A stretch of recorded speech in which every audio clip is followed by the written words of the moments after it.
Welcome to PRM611 Technical Communication. I'm looking forward to learning with you this semester. There are no prerequisites for this course, but I do hope that you're taking it early in your program. Students have told us again and again that these are skills that they've used in their subsequent courses. Our agenda in this video is to review the course syllabus and to review the course map. My day job is being semi-retired and traveling. Someone has to do it. My husband Paul and I lead and participate in bicycle tours around the country. Our kids are recently or soon to be married, so I've had to stay a little bit closer to home lately. I usually work 7 days a week. If I'm expecting to be without connectivity, I'll try to give you advance notice. I always respond within 48 hours. If you don't get a response to your Engage mail or email within 24 hours, feel free to text me. My background is pretty helpful for this course. I spent 30 years managing IT projects and portfolios in large corporations. Writing business documents was so essential to me. As a portfolio manager, I coached project managers on reporting and presenting to high-level management. I completed my doctorate at St. Mary's in 2014. I found that as a student, academic writing was very difficult for me. My default writing style was business writing, and I had to unlearn some ways of thinking about and organizing my writing. You, my students, benefit from the difficulties I had learning academic writing because I've tried to break things down, focus only on what's essential, and build many tools into the class that will make it easier for you. The student objectives for this class are all about writing effectively, whether it's business or academic writing. You'll learn to analyze your audience to make sure that your document fulfills its intended function. We'll focus on some new technology for writing and for creating videos. Finally, it's important to learn to interpret writing standards so that you can comply with them. Practice stepping outside of your comfort zone. Rather than writing the way that you've always written for a specific employer, use the tools provided to format your documents exactly as required in the rubrics. It's great practice for the work world where templates and expected structure are defined for you. This is known as 611, but it has different names if you're a project management student or an IT management student. There are some differences in platform depending on whether you're an online student or a face-to-face student. In any case, it's important to reach out to technical support right away if you're having technical difficulties. Let's talk about the textbooks. 2 of the textbooks are meant to be read on the schedule that's indicated in the syllabus. The other 2, the PMBOK Guide and All Read It All, are meant to be used for reference. All Read is optional, but whether or not you purchase it or use a different reference, you are responsible for knowing the writing skills that are listed for each week of class. The videos are essential for your learning. They don't repeat the reading, so you'll have to both read and watch videos. Professor Ryan's videos focus on theory. Because the course has changed since his videos were recorded, you can ignore what he says about assignments. Dr. K's videos are usually more practical and are designed specifically to support the assignments. Excellent interactive tutorials are available from the Twin Cities Library and the Writing Center to help you with research skills and APA writing skills. Let's move on to the course roadmap. We'll discuss how the course is structured, due dates, the 2 unique types of writing, elements of good writing, and goals for you in this class. This course is structured to teach both business and academic writing and has a major project in each area. The blue column shows the business writing tasks. These are all centered around a project called Process Redesign.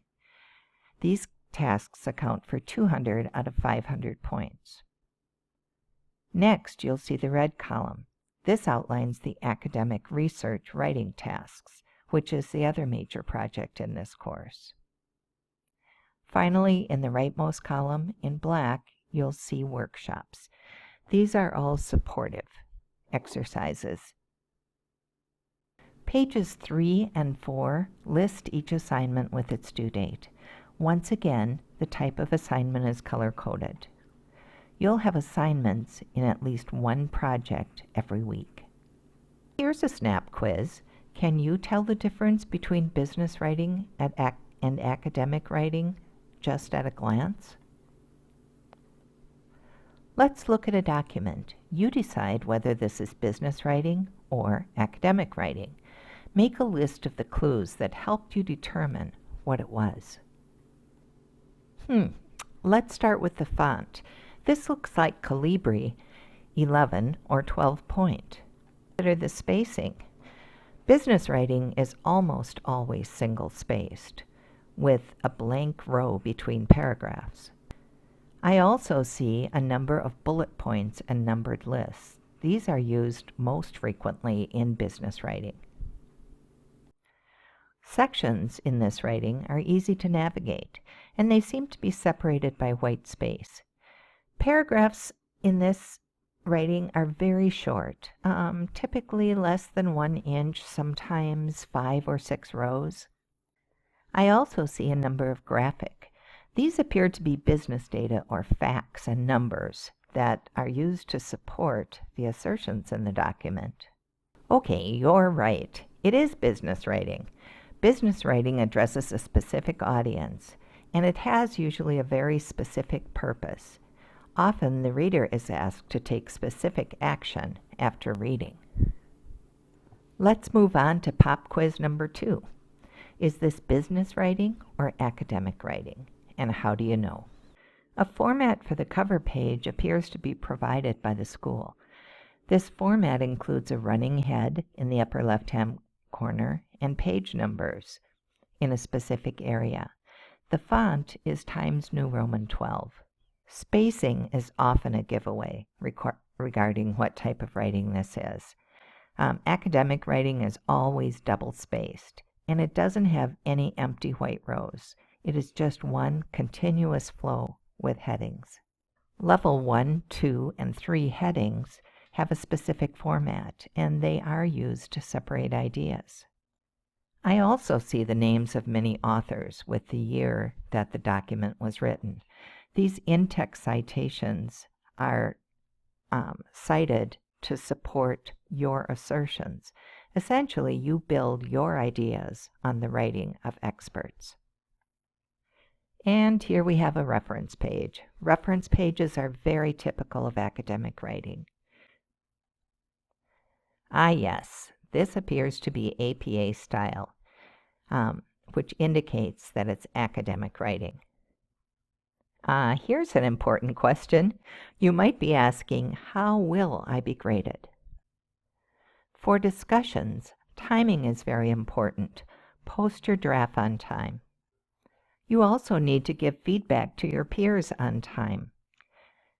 Advice given a week later doesn't help anyone, so it isn't scored. In terms of assignments, drafts are graded against specific rubrics. These rubrics outline what you need for completeness, for logic, for coherence, and for proofreading. During week 8, you will submit a business writing portfolio and an academic writing portfolio. These portfolios will include revised versions of earlier assignments, and they will demonstrate completeness, revision, and polish. Each one of these portfolios is worth 100 points.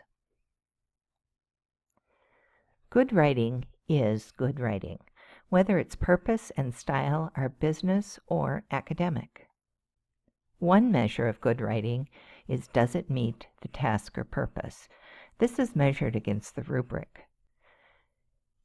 A document should completely fulfill the task or purpose as it was defined by a specific audience. Logic means that all of your assertions are supported with logic and data. In business writing, we use facts, numbers, and graphs to support our assertions. In academic writing, we use the work of other authors and in-text citing. Coherence stems from organization. Each section, each paragraph, and each sentence should be well structured. Correctness is measured by freedom from error. Your work should be free of errors of format, errors of grammar, spelling, and any other proofreading issues. Your first goal for PRM611 should include developing a writing process that fits you uniquely.